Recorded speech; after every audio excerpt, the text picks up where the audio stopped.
Hello and welcome to 8.3 trigonometry. No, I did it wrong. Hello and welcome back to Calculus 2 section 8.3 on trig integrals. There we go.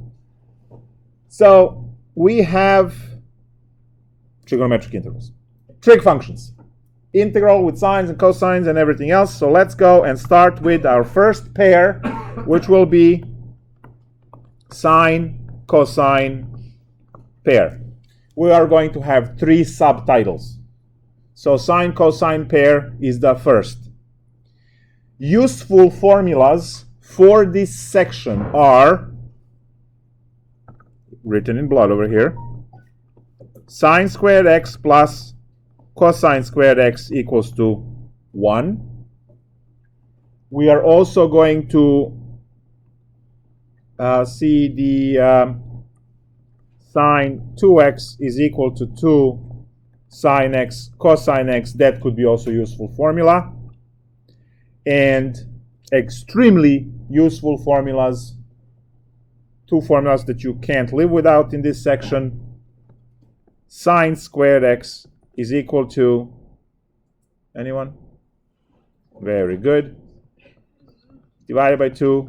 And cosine squared x equals to? Perfect. Now, if that were sine cubed, would that be cosine 3x Nope. divided by?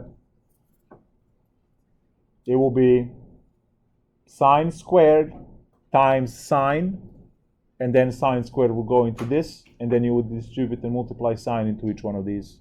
So it will be way worse. But luckily we don't need it. Luckily we don't need it. Seems like we'll need some special exams and labs right here in this department. So now, we are going to start with a review of the problems you know from your past life called Calc 1. The first problem is that integral of sine to the 10x cosine x dx equal to, right? So that will be our first problem, and this is the easiest problem because we are using basic u sub immediately. We do see a sine and a cosine, which are a pair of a function derivative pair. So this one can be quickly solved by u sub, where we say u equal sine x du equal cosine x dx. And over here, right, we do have du. So this turns into integral of u to the 10 du, which is u to the 11 over 11 plus c. I don't care about u, I care about the x, right? Which means we put 1 over 11 sine to the 11 x plus c. So this is a standard problem from 5.5. You've seen this with obviously different numbers. Instead of 10, you might have 9 or whatever. And the same, it would go into the same bag if you had problem that said integral of square root of sine x times cosine x dx. I'm just going to do this and I say same steps, because now your u will be raised to a half rather than 10. No difference there, right? So to be able to recognize basic u sub, whether it's cosine to the 10th or sine to the 10th or whatever other power. So all of those problems are of the form, and it's very important to know these problems because the other problems would reduce to this situation. So now we get to do the spicier cases, right? Spicier cases are those that would have exponents on both sine and cosine. And then from that point on, good luck, right? So we have sine cubed x times cosine to the 25, whatever, x dx. So this is something that you would call a problem now, right? because yes, you still have sines and cosines around, but now you have a lot of them. And the trick to deal with these problems is, first off, one of these must be odd. We will see the horrors when both are even. As long as you have one of them to be odd exponent, the problem is considered annoying but easy, right? Hard and annoying is not the same concept, right? So this problem is considered annoying problem because you have to, and because both are odd, you can pick your poison. You get to peel off one, either sine or cosine, and keep it in a bank for du, and the rest use the Pythagorean identity to transform into the other function. So if I peel off one cosine, then I have 24 sines. That's going to be sine squared times sine squared times sine squared, and each one of those will become 1 minus cosine squared. A little bit annoying, right? So what we want to do is we want to take this and split this one into sine squared x times another sine x. So what I did is I peeled off single sine x that I am going to leave in a bank. So now I have sine x is 1 minus cosine squared x. I still have my cosine to the 25x. And now I'm going to put this sine x, which is this puppy, and dx. You see now that the entire problem is in terms of cosines, and you can use basic u sub again. So we have cosine to 25 x minus cosine to 27 x times sine x dx. This problem is set up for u sub because u equals cosine x, du equals negative sine x dx. I don't have a negative, so I'll have to fix that, but if I put a negative here, I should put the negative in front as well. So this now becomes negative integral of u to the 25 minus u to the 27 du, because this sign here and this together is the du part, and each cosine x is a u. Now we can make this a little bit nicer by distributing the negative. Becomes a positive integral of u to the 27th minus u to the 25 du, and now we can integrate. U to the 27 is u to the 28 over 28 minus u to the 26 divided by 26 plus c. Plug back your cosines. Yes, student. Just back a bit. Is that sine squared x supposed to make a 1/2 pull out front too? Sine squared x. We peeled the one off originally. Yeah, I have 3 sines. I peel one off, two are left. Yeah, and then the identity is 1 minus cosine squared x over 2, right? Why over 2? Isn't that what sine squared x is? There's 2 identities. Oh, okay. Pythagorean identity, right? Yeah, I was looking at the Awesome. identity.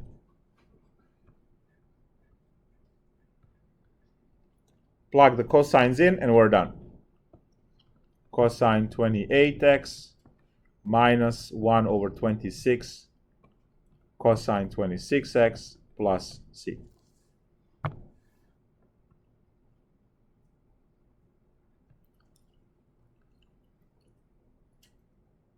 So we can write like a rule or whatever. If at least one sine x or cosine x has an odd exponent,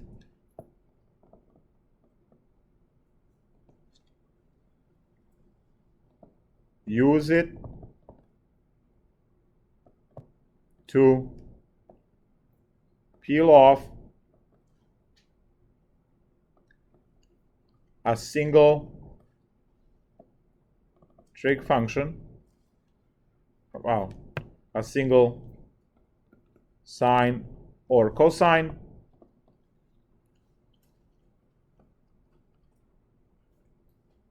and keep it for du.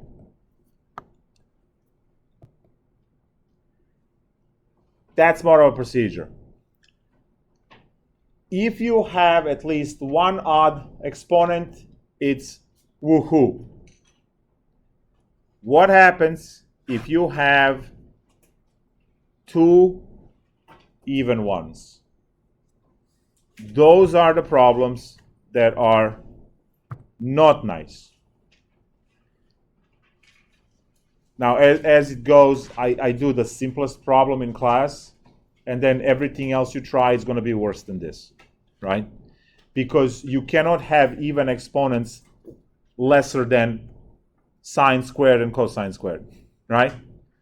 The next step up is to have one to them to be the fourth and the other one to stay a square, right? So any other problem is going to be worse than what I'm going to do now. Sine squared x, cosine squared x, dx.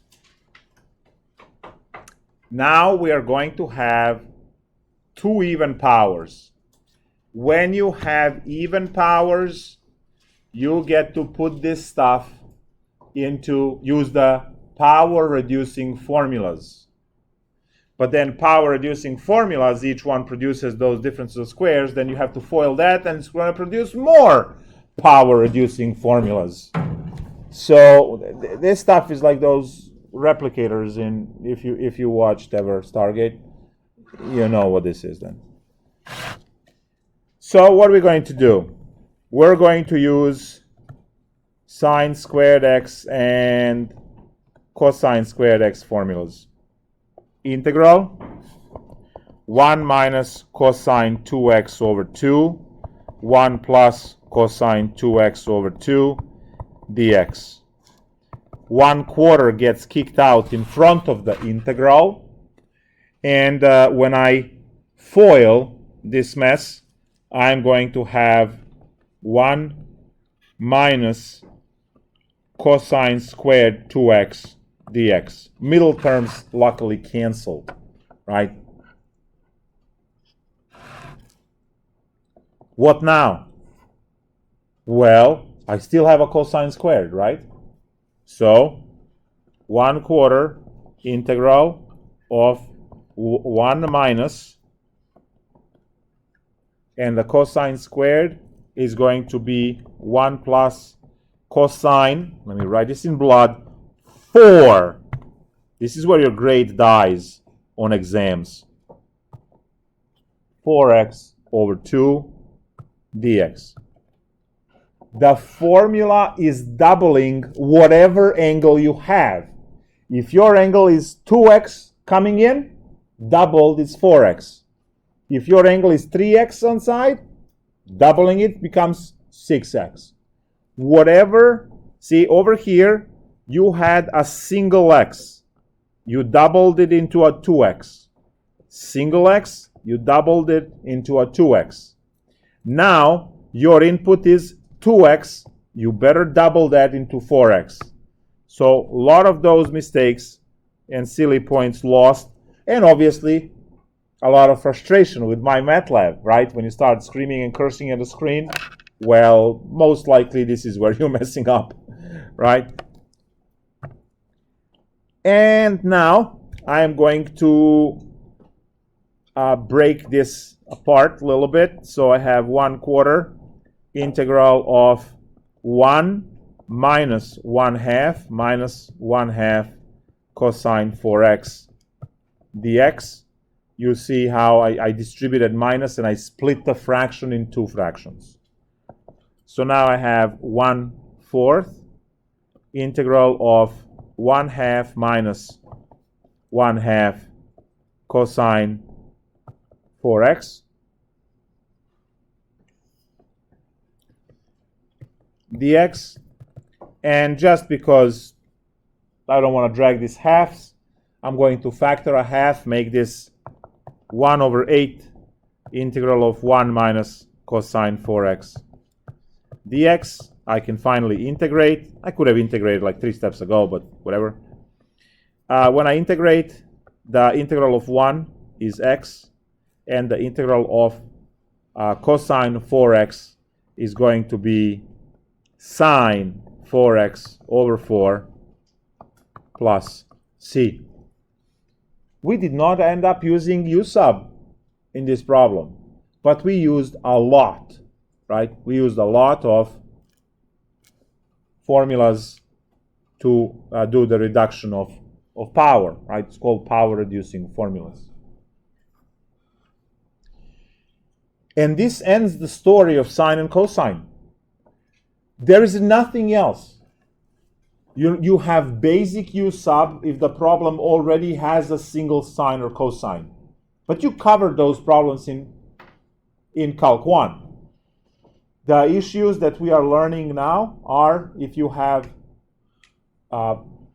at least one odd, you would do the peel method and the formula for Pythagorean identity. But if you have both even, you will be breaking them down, foiling. That will give you another square, break it down and foil. These problems become very long, very painful, very quickly, because every time you have 2 of these multiplied, they produce another square, right? So it's never going to be a single step or 2 steps. It's always going to be like half a page or a page if you have 2 even problems. I mean 2 even exponents in the problem. So technically sine and cosine is done. Any questions, concerns regarding this?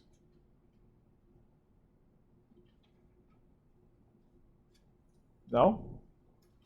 Well, part 2 is secant tangent pair, and that one is going to take the rest of the class.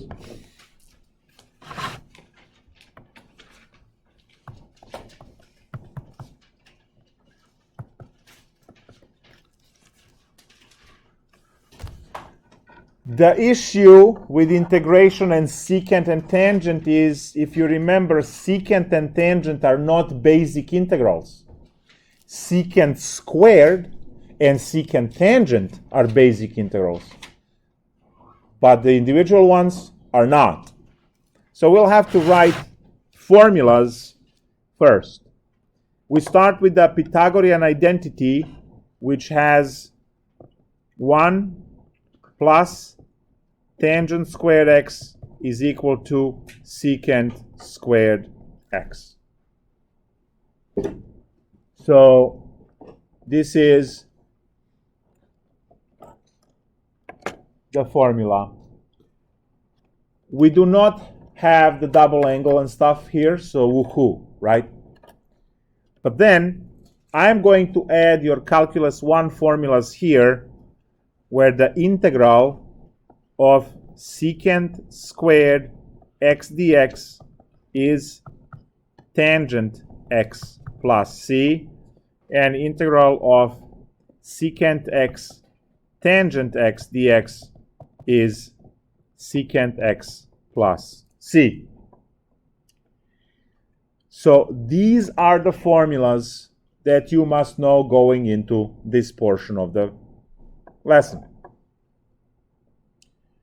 Now, we just write the problem, and from that point on, just good luck, right? That's all we have.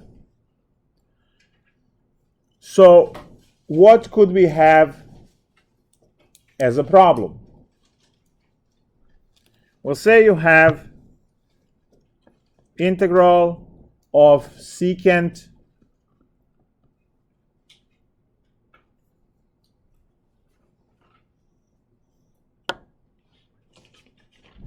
to the 8x tangent x dx. I should box these.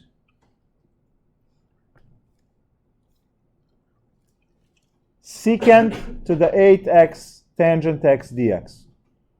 All right. Well, we definitely have a secant tangent pair. We don't have to worry about that. The question is, what is the correct substitution? What is the derivative of secant?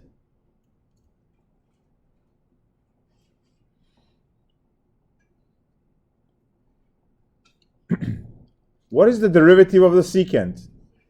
Thank you. For a moment I was thinking to dismiss and there's no more Calc2. So derivative of secant is secant tangent. Let me write that over here. The derivative of secant x is secant x tangent x. This over here I call the bank, all right? You have to keep that in the bank for du. Okay, well that tells us a lot, because this part over here is going to go for du, and this puppy in here is going to go for u. So we peel off a single secant.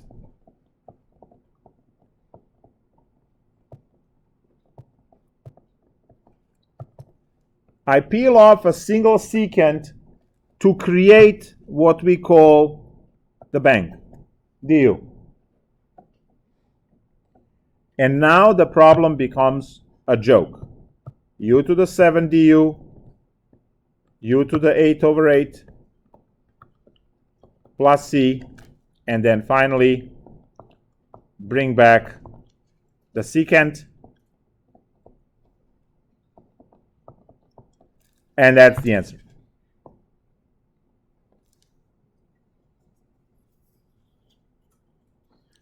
Your job is to figure out that. Now let's attack your brains. Integral of secant to the 8x tangent cubed x dx.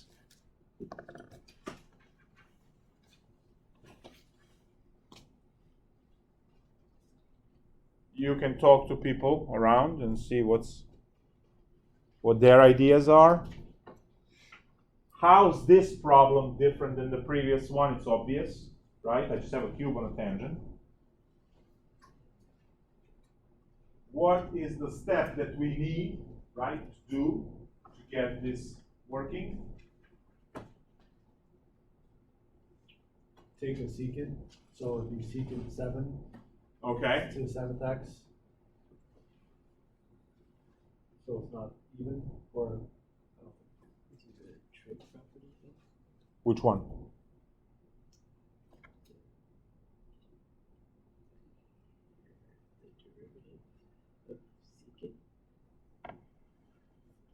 Yeah, but I have 3 tangents now. I just have 1 tangent now. Yes. Take 3 secants then. And then what? If I take 3 secants. Ah, take one of each out. Take one of each out, keep it in a bank. Okay, go on. See if that helps. Does that help?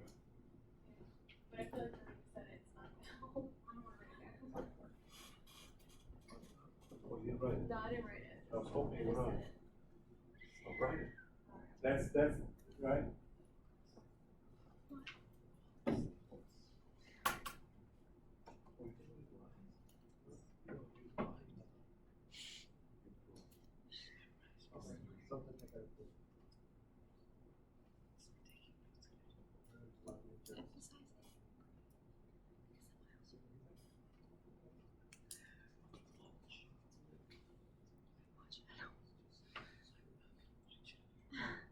So peel off one of each is correct. I just want to know what's next step. Like you are staring at the problem. Peeling off secant, single tangent is great. What's left behind? Tan square x. That's a problem, right? Because if that tangent wasn't, that's new. That's what's bothering us. Can we kill it? That's the one. Use the Pythagorean identity, the first formula I wrote up there for tangents, right? Use that formula to transform tangent into a secant, and then you will only have secants, and you can use basic U sub. So you need to use this formula on top to change those tangents into secants.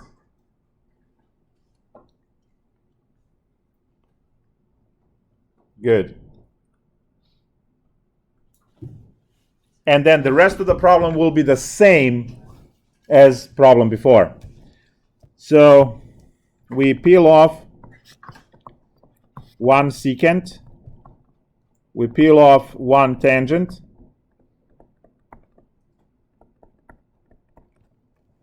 then we take this tangent and write it as secant squared x minus 1. That will distribute into secant to the 7th will distribute into the red. So I have secant to the 9x minus secant to the 7x. And as you can see, no more tangents there. And now I have secant x, tangent x. That's the bank for du. So u is secant x, du is secant x tangent x dx, and this becomes u to the 9 minus u to the 7 du,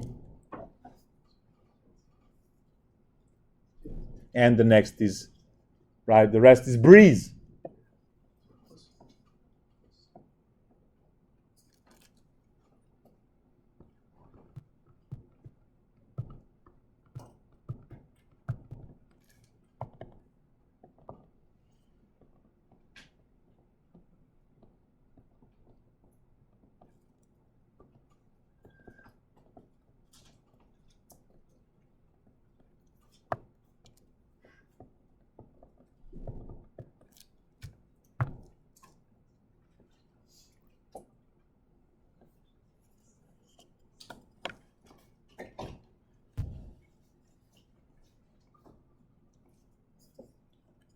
Questions?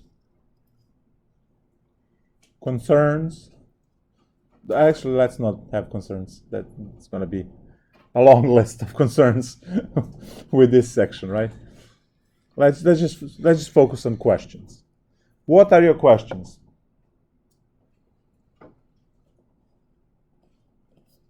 How did I know? It's called experience, which you get through homework, right?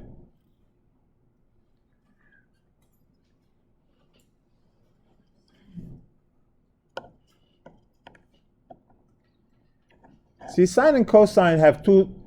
Oh, yes. Is this a spicy problem or vanilla problem? This is vanilla. This is vanilla because we are using the Pythagorean transformation. Are we going to do a spicy problem? Yes, Will there be a spicy problem then? and then there is the next level called hell on earth, in a form of what you might refer to as unholy secant trinity, which would be secant cubed. Yeah, try that one. It's absolutely terrible, but we'll get through it. Let's take a look at some other stuff. I would like first to ask you, what would break this problem? What exponent I get to change so this is no longer valid? Change it to the fourth. Tangent to the fourth would break it. If you have tangent to be the even number, this whole thing immediately is gone, right? Why? Well, if you peel off one tangent for the bank, it's going to leave it with a tangent cubed, and now your Pythagorean identity doesn't work, right? Because your Pythagorean identity has a tangent squared in it, right? So this breaks anytime you have a tangent to be even.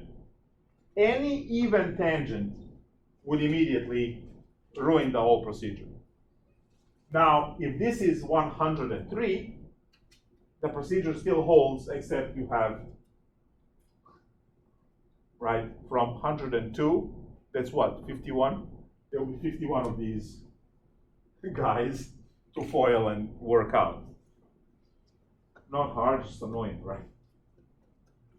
Go ahead, write a code for it.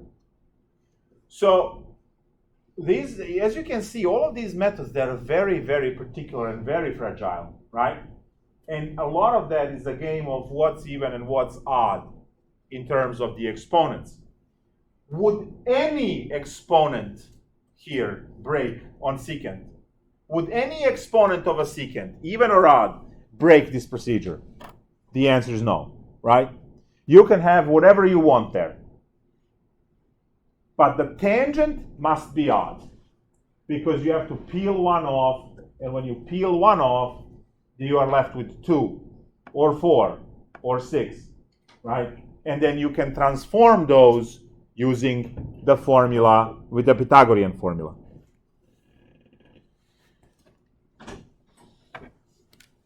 Let's see what else we can come up with.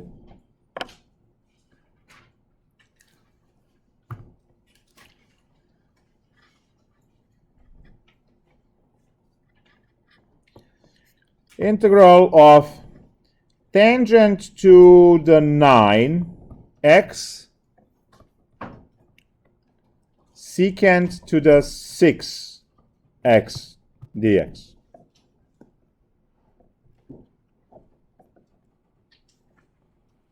Looks terrifying, but we could still argue with it, right? First off, can we solve this problem with what we did in a previous problem? The answer is yes, because the tangent is odd, except we are going to have 4 parentheses to multiply and FOIL, and that would not be fun, right? So we are happy now that our secant is even exponent. Why would we be happy there? Well, what's the derivative of tangent? Secant squared. So what stays in a bank? Secant squared, right? What's the leftover of secants? To the fourth.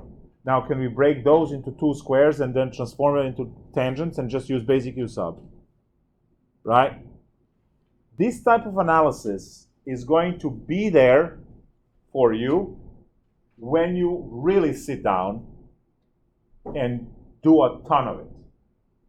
It is a lot of what if, especially when you are learning it for the first time. And obviously add to the trig annoyance on top of everything, right? So here I am aware that the derivative of tangent x is equal to secant squared x.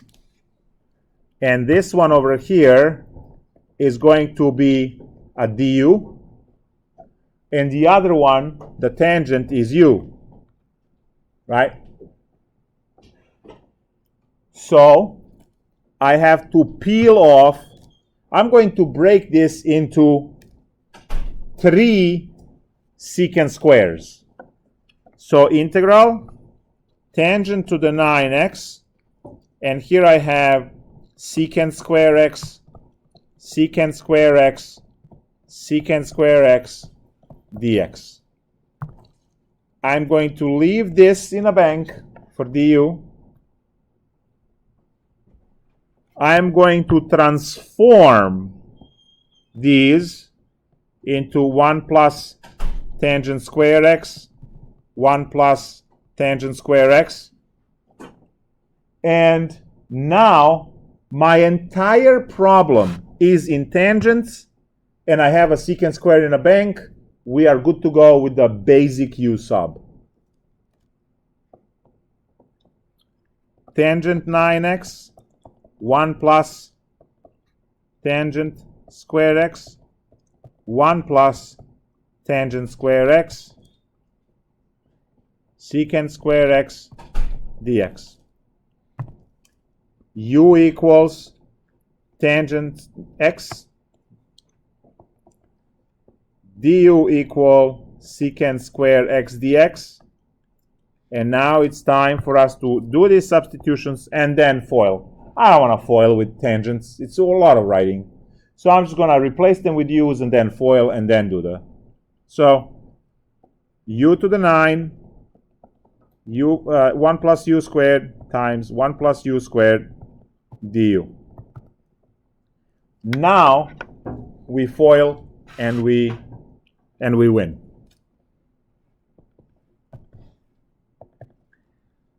Integral of u to the 9, when I FOIL this, 1 plus 2u squared plus u to the 4th du. Now it's algebra. Integral of, open parenthesis, u to the 9 plus 2u to 11 plus u to 13 du. Integrate. We get u to the 10 over 10 plus 2 times u to the 12 over 12 plus u to 14 over 14 plus c. And now our u was tangent, so we have 1 over 10 tangent to the 10x plus 1 over 6 when it cancels, tangent to the 12x plus 1 over 14 tangent 14x plus c.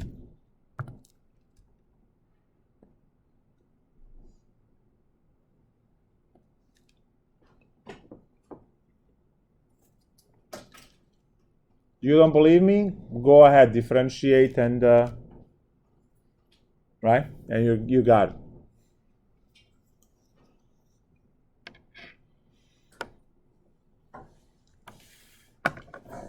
Now I am going to pick up problems from homework, from textbook, just the random ones. A whole bunch of these are solved in a text. You can read those. And then we are going to talk about stuff like secant cubed, which is, an issue.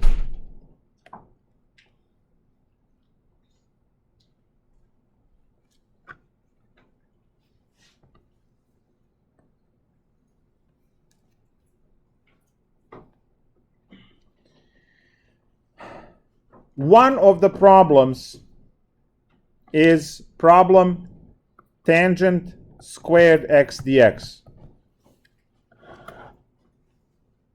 I did put this problem on the exam a couple of years back, and it was a complete massacre.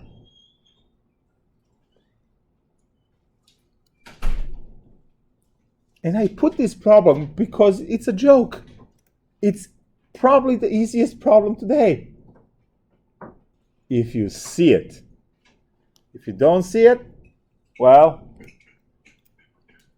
u sub with a sine and cosine is not going to work because you have sine squared on top and cosine squared on the bottom. Does anyone see? I mean, I did have, a couple of students solve it. When I say massacre, I'd say, 80 to 90% of the students didn't solve it, which is... You convert it to secant Yes! 1 and then... And it's a basic integral. Yes. Converted using Pythagorean identity into a secant squared, and it's a basic integral. So I thought that I'm placing a very, very simple problem on the exam. Well, turned out not to be simple at all. So integral of tangent is secant squared x minus 1 dx, and this is simply tangent x minus x plus c. Done deal.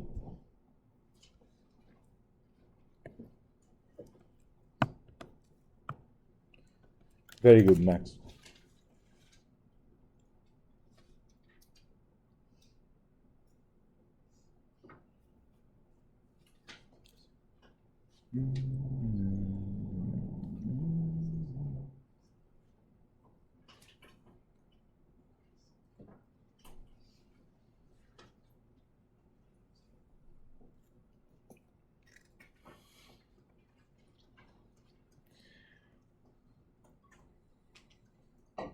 All right, someone give me a number 28 through 60, and I hope you hit secants and tangents. 37. 37. All right, nice. Like you knew. This is what you picked.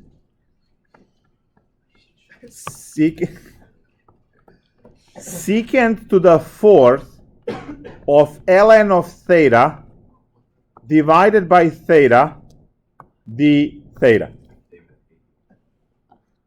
No, this is not going to be a problem.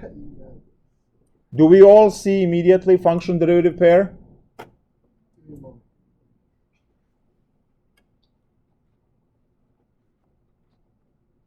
That was a Snickers commercial, right? Need a moment. I'm not sure.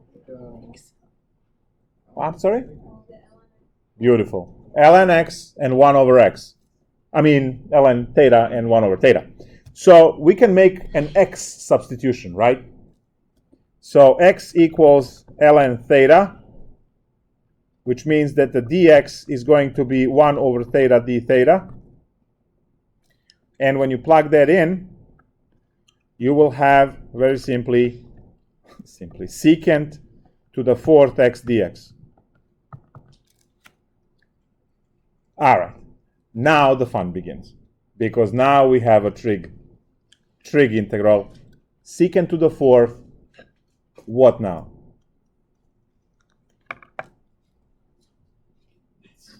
Seven gulps, no air, and then...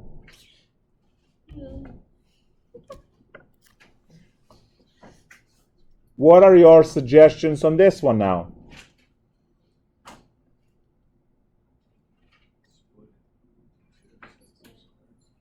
So let me suggest one thing.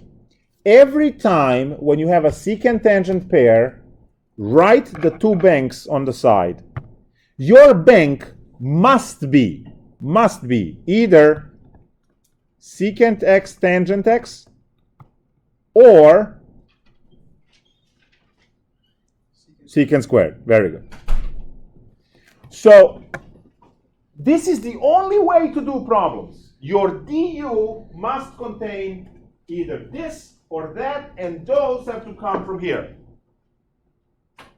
In addition to that, you also always have available to you the the magic formula that turns tangent squares into secant squares and secant squares into tangent. You can go either way, right? With that formula. So the question here is, what do we do? How about you try this a little bit, struggle, and see if we can come up with something.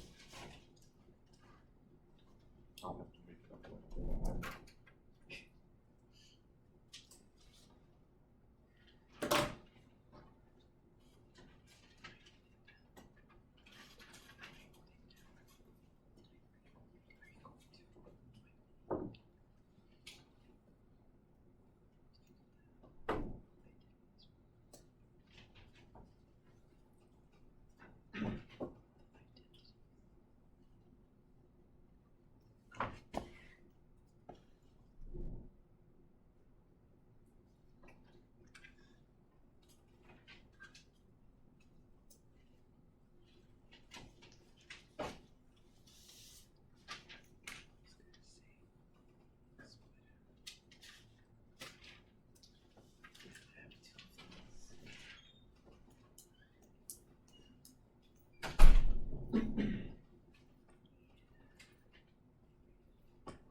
So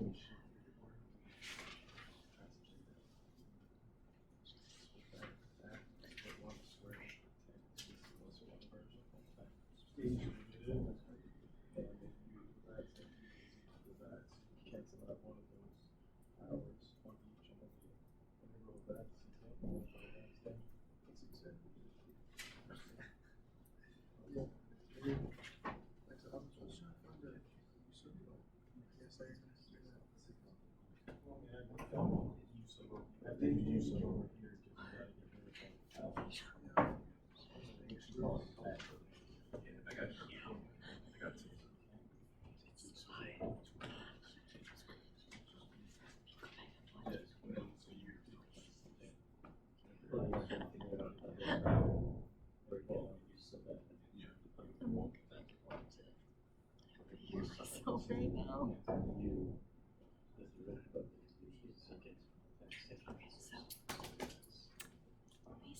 This is pretty easy.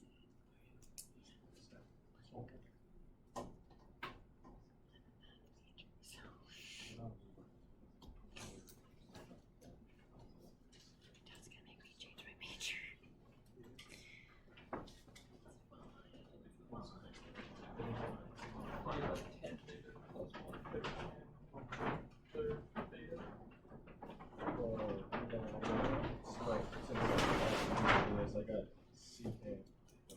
make Oh yeah, it's LMS. Yeah, I got So you got to see. secant plus tangent. programs for counting and finding.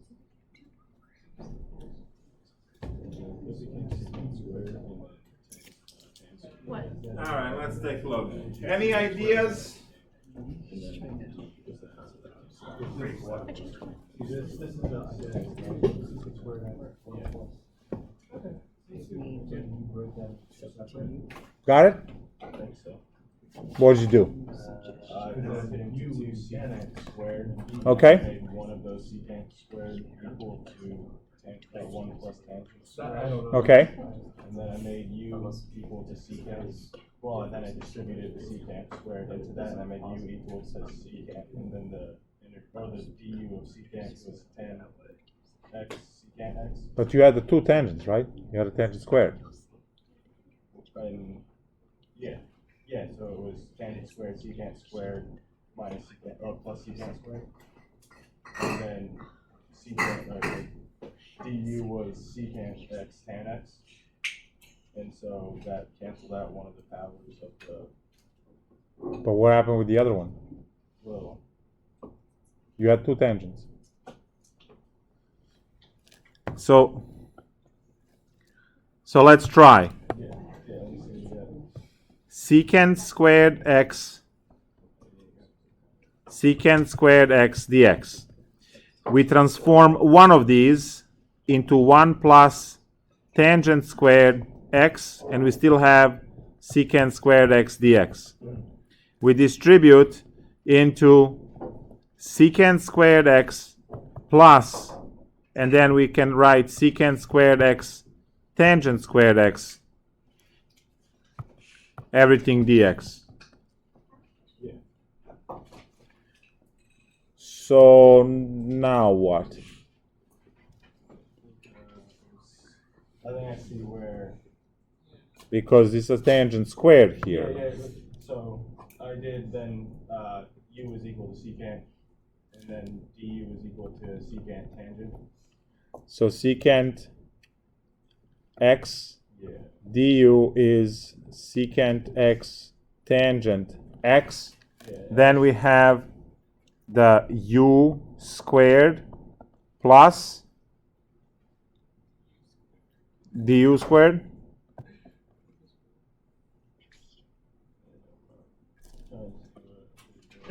So if you were to go back to before you distributed, you just did u for tan x and du for secant squared x, and you're able to substitute that. Where? So before Here? you distributed, yeah, there. So take secant squared x as du, tan x as u, then That's the one. there. There it is. Nice. Nice. So on this step right here, we are going to say u equals tangent x, du equal secant square x dx, and that gives us the integral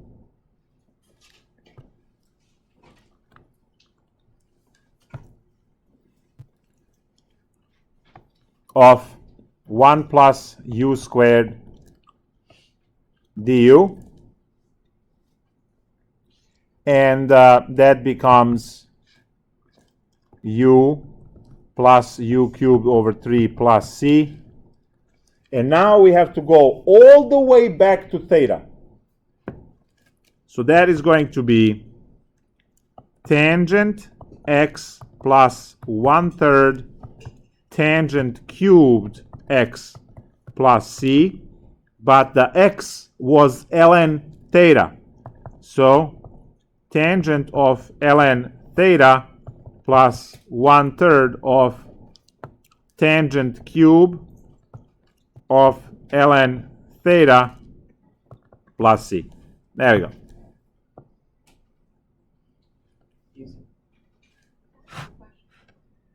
Yes?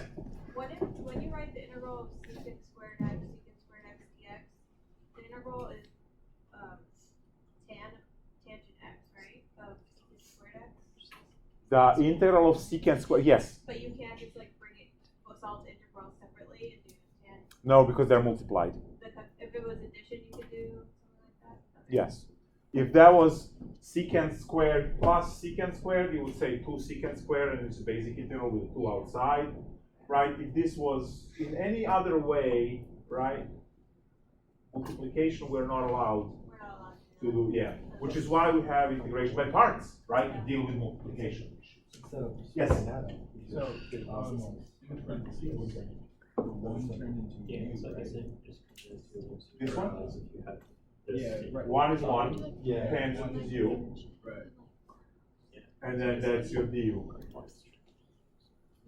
Yeah, and then after you plug in U, it's Stop. This. 1, well, I'm integrating in respect to u. So integral of 1 is u, integral of u squared is u cubed over 3. And then my u is tangent x, and then my x is ln. No idea. Alright, so, okay, yeah. This makes more sense. All right, I guess this problem would disqualify Dave from picking future problems. How about some other mortal soul picks before, or should we just go and deal with secant cubed just to see what can? You're curious. Famous last words. All right.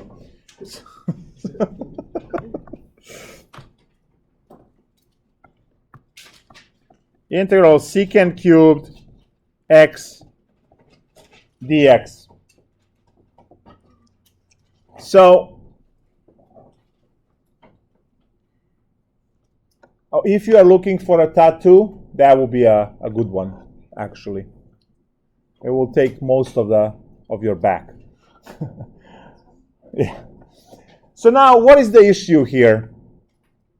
Well, remember, I am going to ask you every time, write your secant x tangent x or secant squared x. These are your two banks, right? These are the things you will have to peel off and keep in a bank, hoping that the rest will work out, right? We see that both of those miserably fail right away. Because if I peel off secant squared and put in a bank, I only have one secant and I cannot transform one secant back into tangents. Right? Because I need secant squares to go back into tangent squares. So I can't peel off on the bottom. The top one I don't even want to talk about because we don't see any tangents, right? Even if you peel two secants, transform that into tangents, you're still not going to have enough for the u sub. So nothing we learned so far works in this case, right? So what should we do? Well, there are a couple of things that we can try.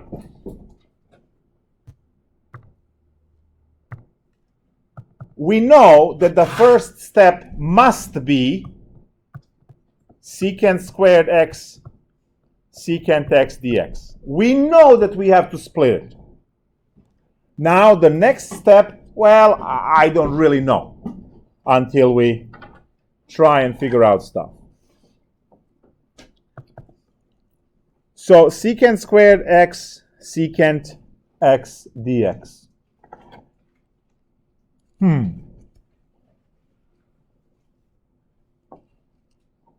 It's not a basic integral, and u sub didn't work.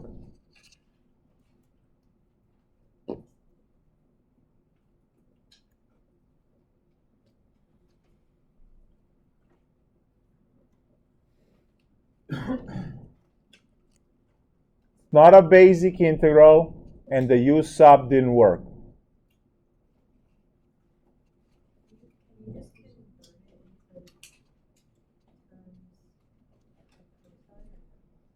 No, unfortunately, it will be 1 over cosine. You will have 1 over cosine cubed without a sign. And even if you break cosine, and you will have just everything in denominator. It's not a basic integral, and the u sub didn't work. I keep repeating the same. Integration by parts. Let's see where would that take us. Integration by parts. Right? I don't know. It might not work, right? We are trying things. So we have, which one can we integrate? Secant squared we can integrate, right? So let's just do the natural thing. U equals secant x, dv equals secant squared x dx. Du equals, derivative of secant is secant x tangent x dx, and integral of v is,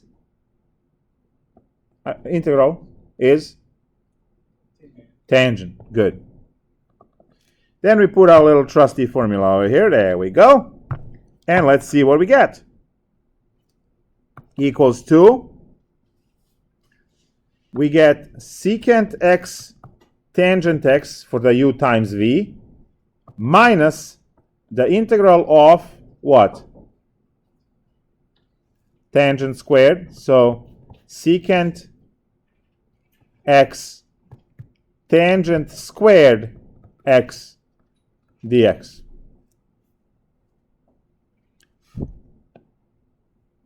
Good. Except it's not, right?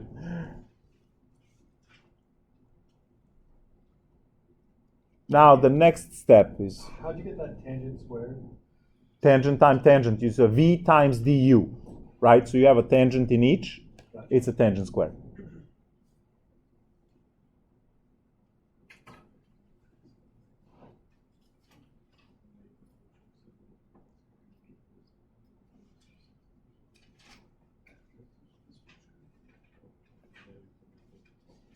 So the next step is $1 million step.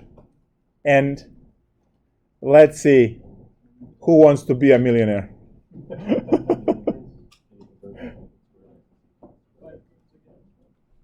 By parts again. Well, at this point, it's a secant tangent and a tangent. It would lead us right back into where we were. Exactly.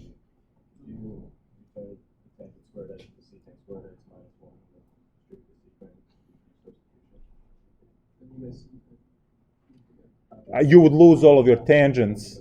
You would lose all of the tangents. What? No one ever got that.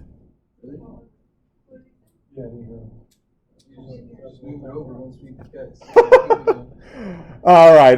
Now you gotta stand up. I mean, everyone has to see you now. Think about Woo! Wow. Okay. So we are going to turn this one into secant squared minus secant squared x minus 1. So that is going to give us secant x tangent x minus the integral of secant cubed x, and then 1 times secant is minus secant x in parentheses like this, dx. So this was a transformation where we moved the tangent right back into the secant, and then the secant in front distributes, so you get secant cubed minus c. Are we all green on that step? Now I am going to separate this into separate integrals. So secant x tangent x minus the integral of secant cube x dx, right? That's its own integral. And then minus and minus is going to give me plus integral of secant x dx. Now, Dave, would you please repeat yourself, because you're the one who solved it. subtract secant. Oh wait, where is it? Oh, is it add secant cubed to both sides? You remember the evil problem when we did the integration by parts twice, when we moved the whole integral to the other side? There it is again. You now take this secant cubed and you add it to the secant cubed. On the other side, make 2 of those. Yeah. So now the next step is 2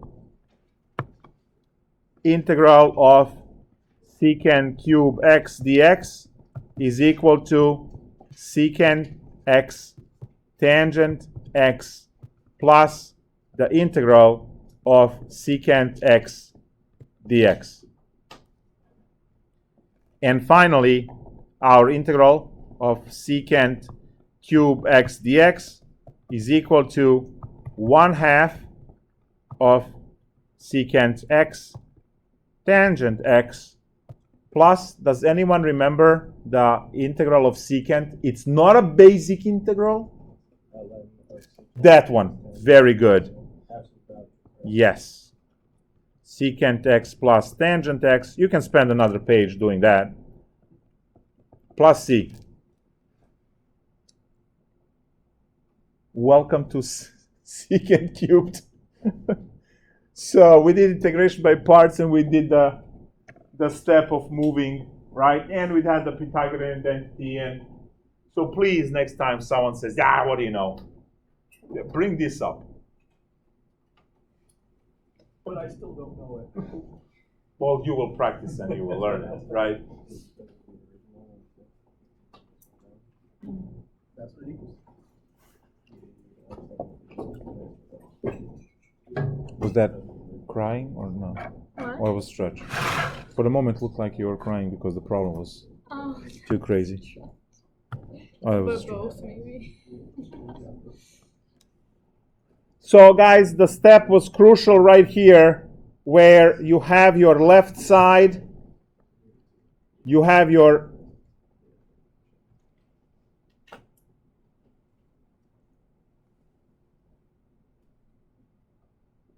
then you have your right side.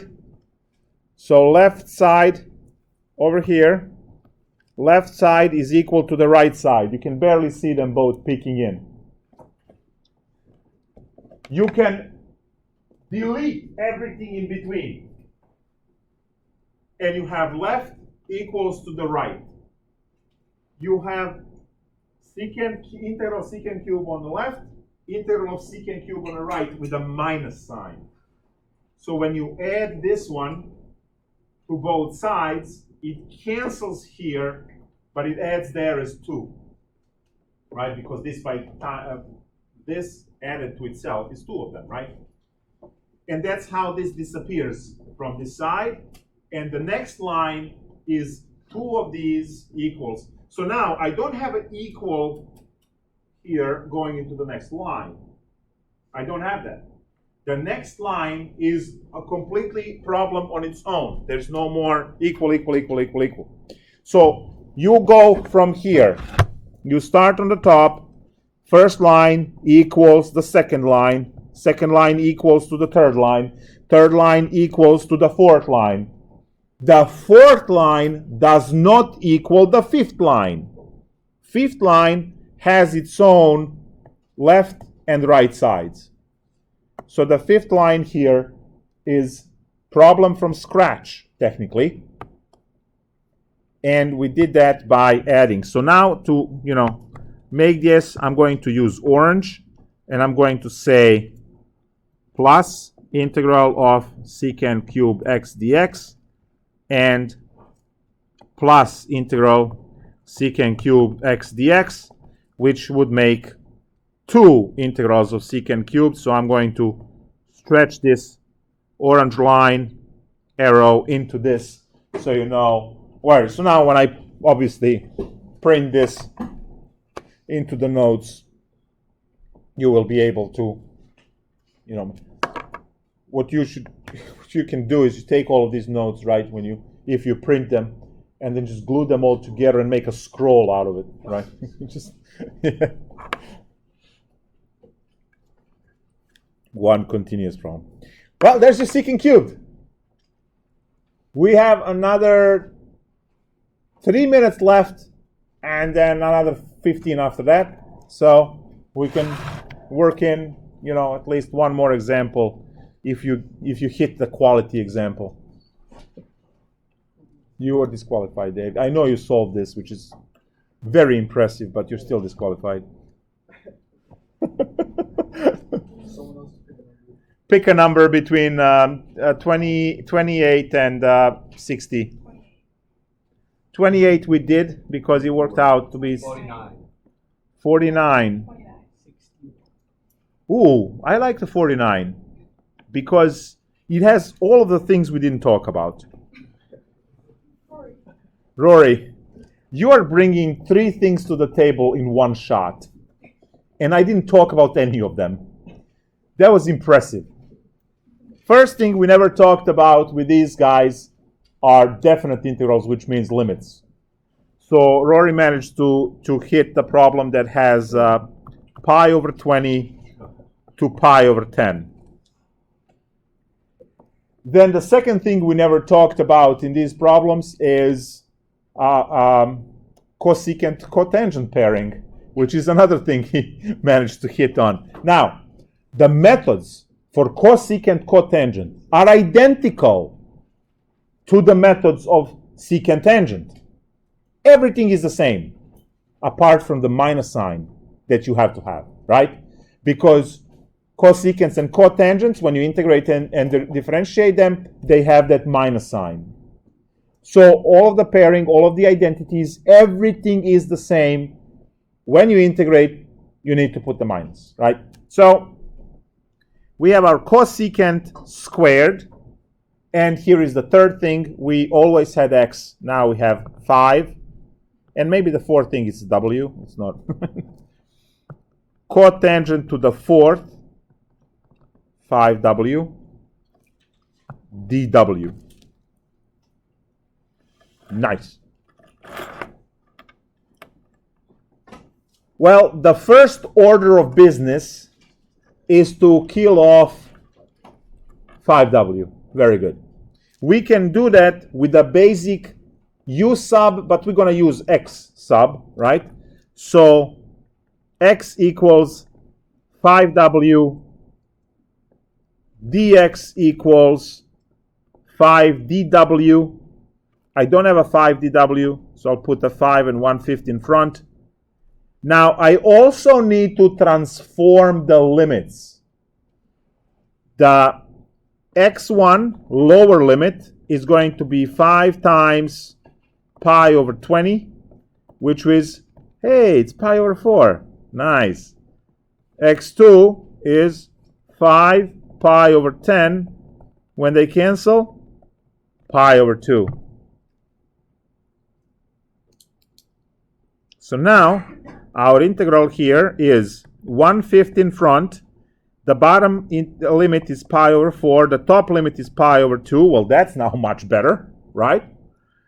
And then I have the cosecant square, no coughing, x. Cotangent to the 4, what did I say? X again. dx.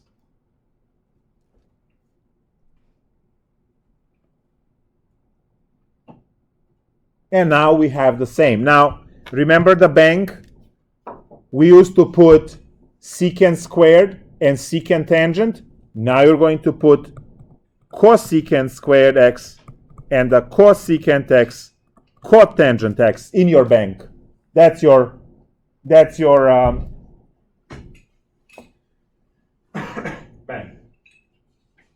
So now, this should be obvious. Cosecant squared is already there. It's our bank. Cotangent is the u. So u to the 4th, du, and problem solved. All right, so now we're going to have u equals cotangent x, du equals negative cosecant squared x dx. I don't have the negative, so I have to put those negatives in because of the calculation. And then I am going to change my values, right? So u1 is going to be the cotangent of pi over 4. And that is, as we all know, 1, obviously. And then u2 is cotangent of pi over 2, which is clearly a 0. So now we have negative 1/5 integral 2 to 0 of u to the 4 du.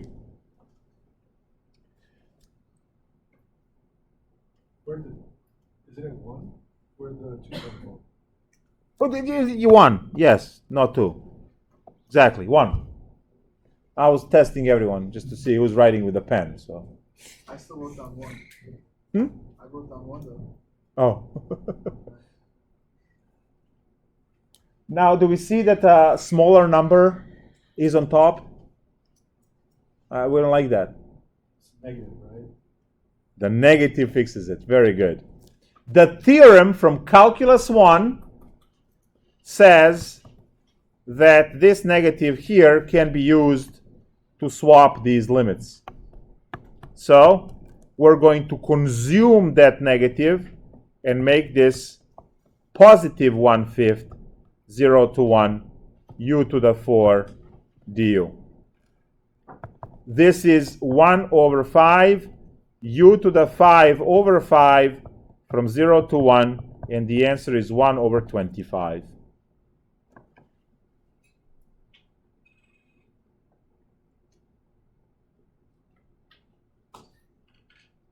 Observe that I kept changing my limits from w's to x's to u's, so I don't have to go back all the way and compute with pi over 20 and pi over 10 in the final answer all the way on the bottom, right? Because I ended up with u to the 5 over 25, right? Now imagine we plug back in the cotangent. That's going to be cotangent to the cotangent to the 5 over 25. And then you go, right, and change that x into 5w. So your problem would look like cotangent to the 5 of 5w divided by 25, and the numbers you're computing with are pi over 20 and pi over 10. Why would you do that yourself?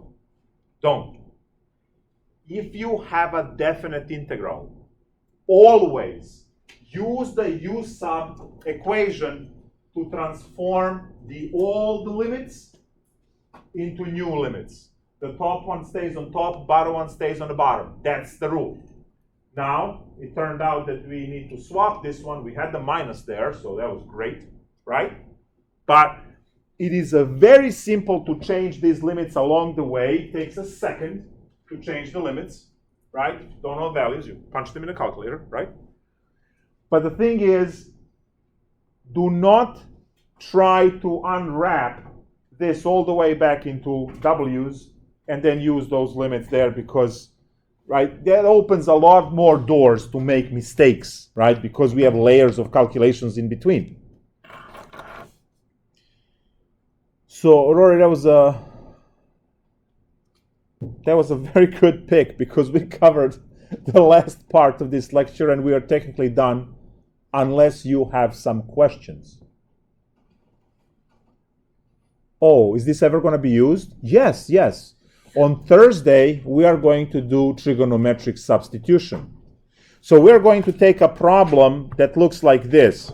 Integral of 6 divided by x squared times the square root of x squared plus 1 dx, and turn that into a trig, and then use today's section to solve a problem. So in order to be able to do problems in the next section, you need to be good with these ones. And this is time for a confession. Once, when I was rushing to make an exam for Calc2 because I forgot, I picked the random problem for trigonometric substitution from the book. Now that's a very bad idea to do. It looked nice and sweet. Once it was transformed, it spat out secant cubed. And no one solved the problem on the test. And I had to cut it out. I mean, that was the only time I cut out the problem from the test, ever. And it was my fault. right? So this looks like we don't need, right, to use trig. But you will learn next class that when you see an integral with some kind of structure like that, it is going to be a trigonometric substitution that leads into a trig integral, and you have to solve the trig integral, right? And then when you solve the trig integral, you will use inverse trig functions to bring it back into x's. And that's when you have plus c. If you have limits, you're not going to use inverse trig, right? Because you will be converting the limits along the way, and then you don't have to worry about the step of inverse trig going back into the original variables. So that was a great question. Yes, this will be used. Any other questions? No, but it will be using a tangent. Very good. Because you see the structure of x squared, and yes. So this would be set up as a tangent theta equals x, and then dx equals to the secant squared. So what you said is very close, but we'll learn it next class. All right. See you in 2 days.